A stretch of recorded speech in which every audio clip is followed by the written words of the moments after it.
Olá, minha querida irmã, tudo bem com você? Hoje nós chegamos ao dia 8 de outubro, dia 281 de 365. Vamos ler Jeremias, iniciando no capítulo 10, seguindo até o capítulo 11, versículo 23.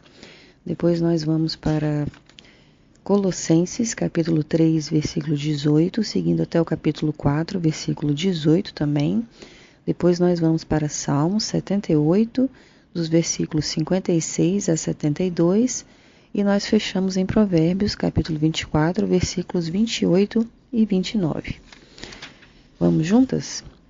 A palavra do Senhor nos diz assim: Ouçam a palavra que o Senhor dirige a vocês, ó casa de Israel. Assim diz o Senhor: Não aprendam o caminho dos gentios, nem fiquem com medo dos sinais nos céus, porque com eles os gentios se atemorizam. Porque os costumes dos povos são vaidade. Cortam uma árvore do bosque e um artífice a trabalha com o machado. Com prata e ouro a enfeitam, com pregos e martelos a fixam para que não caia. Os ídolos são como um espantalho em pepinal. Eles não falam, necessitam de quem os leve porque não podem andar. Não tenham receio deles, pois não podem fazer mal. Também não podem fazer o bem. Não há ninguém semelhante a ti, ó Senhor. Tu és grande e grande é o poder do teu nome. Quem não temeria a ti, ó Rei das nações? Porque isto te é devido, porque entre todos os sábios das nações e em todo o seu reino não há ninguém semelhante a ti. Mas todos eles se tornaram estúpidos e tolos. Seu ensino é vão e morto, como um pedaço de madeira. Traz-se prata batida de Tarsis e ouro de Ufaz. Os ídolos são obra de artífice e de mãos de ourives. Da cor azul e púrpura são as vestes deles. Todos eles são obra de pessoas habilidosas. Mas o Senhor é o verdadeiro Deus. Ele é o Deus vivo e o Rei eterno. A terra treme diante do seu furor e as nações não podem suportar a sua indignação. Digam-lhes o seguinte: os deuses que não fizeram os céus e a terra desaparecerão da terra e de debaixo desses céus. O Senhor fez a terra pelo seu poder. Com a sua sabedoria estabeleceu o mundo, e com a sua inteligência estendeu os céus. Quando ele faz soar a sua voz, logo há tumulto de águas no céu, e nuvens sobem das extremidades da terra. Ele cria os relâmpagos para a chuva, e dos seus depósitos faz sair o vento. Todas as pessoas são tolas e não têm conhecimento.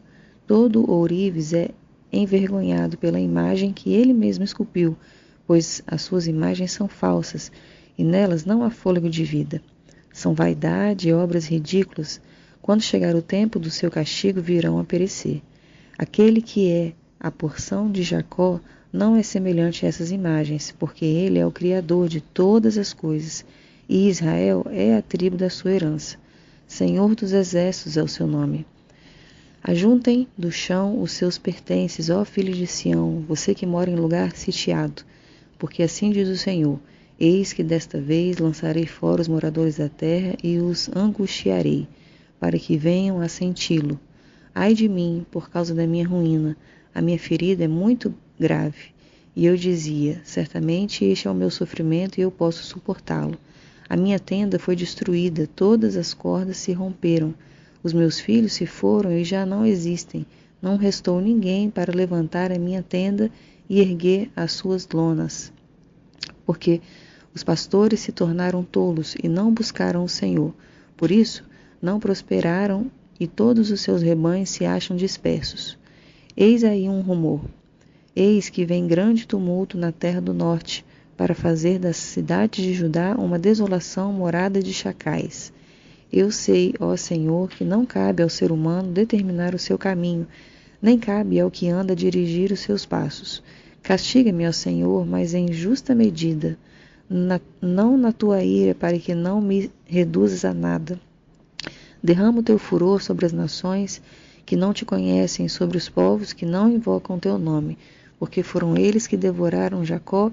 Eles o devoraram, consumiram e destruíram as suas moradas. Palavra que foi dita a Jeremias da parte do Senhor. Ouça as palavras dessa aliança e fale aos homens de Judá e aos moradores de Jerusalém. Diga-lhes: assim diz o Senhor, o Deus de Israel: maldito aquele que não der ouvidos às palavras dessa aliança, que ordenei aos pais de vocês no dia em que os tirei da terra do Egito, da fornalha de ferro. Eu lhes disse: deem ouvidos à minha voz e façam tudo o que eu lhes ordeno, e vocês serão o meu povo, e eu serei o seu Deus. Assim confirmarei o juramento que fiz aos pais de vocês, de lhes dar uma terra que manasse leite e mel, como se vê neste dia. Então eu respondi: amém, Senhor. E o Senhor me disse: proclame todas essas palavras na cidade de Judá e nas ruas de Jerusalém. Diga-lhes que deem ouvidos às palavras desta aliança e que as cumpram, porque adverti solenemente os pais de vocês no dia em que os tirei do Egito, até o dia de hoje, testemunhando sempre de novo que dessem ouvidos à minha voz. Mas eles não quiseram ouvir nem atenderam. Pelo contrário, andaram cada um segundo a dureza do seu coração maligno. Por isso fiz cair sobre eles todas as ameaças desta aliança, a qual lhes ordenei que cumprissem, mas que eles não cumpriram. O Senhor ainda me disse o seguinte: os homens de Judá e os moradores de Jerusalém armaram uma conspiração. Retornaram às maldades de seus primeiros pais, que recusaram ouvir as minhas palavras. Também eles seguiram outros deuses para os servir. A casa de Israel e a casa de Judá quebraram a minha aliança que eu fiz com seus pais. Portanto, assim diz o Senhor: eis que trarei uma calamidade sobre eles, da qual não poderão escapar. Clamarão a mim, porém não os ouvirei. Então a cidade de Judá e os moradores de Jerusalém irão aos deuses a quem eles queimaram incenso e a eles clamarão. Porém estes de modo nenhum os livrarão da hora da calamidade. Porque os seus deuses, ó Judá, são tantos quantas as suas cidades, e os altares que vocês levantaram para coisa vergonhosa, isto é, para queimar incenso a Baal, são tantos quanto o número das ruas de Jerusalém. Quanto a você, Jeremias, não interceda por este povo, nem levante por ele clamor ou oração, porque não os ouvirei quando eles clamarem a mim na hora da calamidade. Que direito tem minha amada na minha casa, ela que cometeu tantas maldades? Será que votos e carnes sacrificadas poderão afastar de você a calamidade? Então você saltaria de prazer. O Senhor a chamou de oliveira verde, formosa por seus deliciosos frutos. Mas agora, ao som de grande tumulto, acendeu fogo ao redor dela e quebrou seus ramos. Porque o Senhor dos Exércitos anunciou contra você uma calamidade, por causa do mal que a casa de Israel e a casa de Judá praticaram, porque me provocaram a ira, queimando incenso a Baal. O Senhor me contou e eu fiquei sabendo. Tu me mostraste o que eles estavam planejando. Eu era como um cordeiro manso que é levado ao matadouro. Eu não sabia que tramavam contra mim, dizendo: vamos destruir a árvore com seu fruto, vamos cortá-la da terra dos viventes, para que ninguém mais lembre do nome dele. Mas, ó Senhor dos Exércitos, justo juiz, que provas o mais íntimo do coração, permite que eu veja a tua vingança contra eles, pois te confiei a minha causa. Portanto, assim diz o Senhor a respeito dos homens de Anatote, que querem me ver morto e dizem: não profetizem em nome do Senhor para que não o matemos. Sim, assim diz o Senhor dos Exércitos: eis que eu os punirei. Os jovens morrerão à espada, e os seus filhos e as suas filhas morrerão de fome, e não sobrará nenhum deles, porque farei vir a calamidade sobre os homens de Anatote, no ano da sua punição. Vamos seguir agora no livro de Colossenses, capítulo 3, a partir do versículo 18, seguindo até o capítulo 4, versículo 18. Esposas, que cada uma de vocês se sujeite a seu próprio marido, como convém no Senhor. Maridos, que cada um de vocês ame a sua esposa e não a trate com amargura. Filhos, em tudo obedeçam a seus pais, pois fazer isso é agradável diante do Senhor. Pais, não irritem os seus filhos para que eles não fiquem desanimados. Servos, obedeçam em tudo a seus senhores aqui na terra, não servindo apenas quando estão sendo vigiados, visando somente agradar pessoas, mas com sinceridade de coração, temendo o Senhor. Tudo o que fizerem, façam de coração, como para o Senhor e não para as pessoas, sabendo que receberão do Senhor a recompensa da herança. É a Cristo, o Senhor, que vocês estão servindo.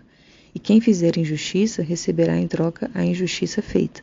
E nisto ninguém será tratado com parcialidade. Senhores, não tratem os seus servos com justiça. Senhores, tratem os seus servos com justiça e igualdade, sabendo que também vocês têm um Senhor no céu. Continuem a orar, vigiando em oração, com ação de graças. Ao mesmo tempo, orem também por nós, para que Deus nos abra uma porta à palavra, a fim de falarmos do ministério de Cristo, pelo qual também estou algemado. Orem para que eu torne este ministério conhecido, como me cumpre fazer. Sejam sábios no modo de agir com os que são de fora e aproveitem bem o tempo. Que a palavra dita por vocês seja sempre agradável, temperada com sal, para que saibam como devem responder a cada um. Quanto à minha situação, Tíquico, irmão amado, fiel ministro e conservo no Senhor, lhes dará todas as informações. Eu o estou enviando com o expresso propósito de lhes dar conhecimento da nossa situação e de alentar o coração de vocês. Com ele estou enviando Onésimo, o fiel e amado irmão, que é da igreja de vocês. Eles contarão a vocês tudo o que está acontecendo aqui. Aristarco, que está preso comigo, manda saudações. E também Marcos, primo de Barnabé. A respeito dele, vocês já receberam instruções. Se ele for até aí, recebam-no bem. Também Jesus, conhecido por justo, manda saudações. Estes são os únicos da circuncisão que cooperam pessoalmente comigo pelo reino de Deus. Eles têm sido o meu consolo. Epáfras, que é da igreja de vocês, manda saudações. Ele é um servo de Cristo Jesus, que está sempre lutando por vocês em oração, para que vocês se conservem maduros e plenamente convictos em toda a vontade de Deus. Eu posso testemunhar a respeito de Epáfras, de que muito se empenha por vocês, pelos de Laodiceia e pelos de Hierápolis. Lucas, o médico amado, e também Demas mandam saudações. Saúdam os irmãos de Laodiceia, bem como Ninfa e a igreja que se reúne na casa dela. E depois que esta carta tiver sido lida entre vocês, façam com que seja lida também na igreja dos Laodicenses. E vocês leiam também a carta que vier de Laodiceia. E digam a Arquipo: atente para o ministério que você recebeu do Senhor, cumprindo bem a sua tarefa. A saudação é do próprio punho, Paulo. Lembre-se das minhas algemas. A graça esteja com vocês. Vamos seguir agora no livro de Salmos, capítulo 78, versículos 56 a 72. Ainda assim, tentaram o Deus Altíssimo, e a ele resistiram e não lhe guardaram os testemunhos. Tornaram atrás e foram infiéis como os seus pais, desviaram-se como um arco enganoso, pois o provocaram a ira, com seus lugares altos e com suas imagens de escultura despertaram seu ciúme. Deus ouviu isso e se indignou, rejeitou completamente o povo de Israel. Por isso abandonou o tabernáculo de Siló, a tenda da sua morada aqui na terra, e passou a arca da aliança ao cativeiro, e a sua glória à mão do adversário. Entregou seu povo à espada e se encolarizou contra a sua própria herança. O fogo devorou os jovens deles, e as suas donzelas não tiveram canto nupcial.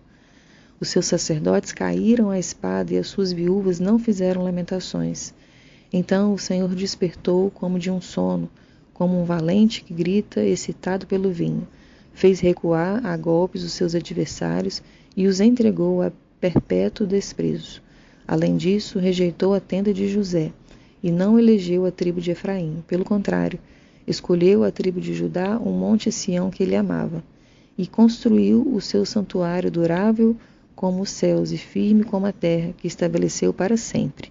Também escolheu o seu servo Davi e o tirou do aprisco das ovelhas, do cuidado das ovelhas e suas crias, para ser o pastor de Jacó, seu povo, e de Israel, sua herança. e ele os apacentou segundo a integridade do seu coração e os dirigiu com sábias mãos. Vamos fechar a leitura de hoje em Provérbios, capítulo 24, versículos 28 e 29. Não testemunhe sem motivo contra o seu próximo, nem o engane com os seus lábios. Não diga, vou fazer com ele o mesmo que ele fez comigo. Pagarei a cada um segundo as suas obras. Amém, minha querida irmã. Que o Senhor te abençoe e te guarde nesse dia. Obrigado por estar comigo até aqui. Vamos seguir juntos e eu te espero na próxima semana.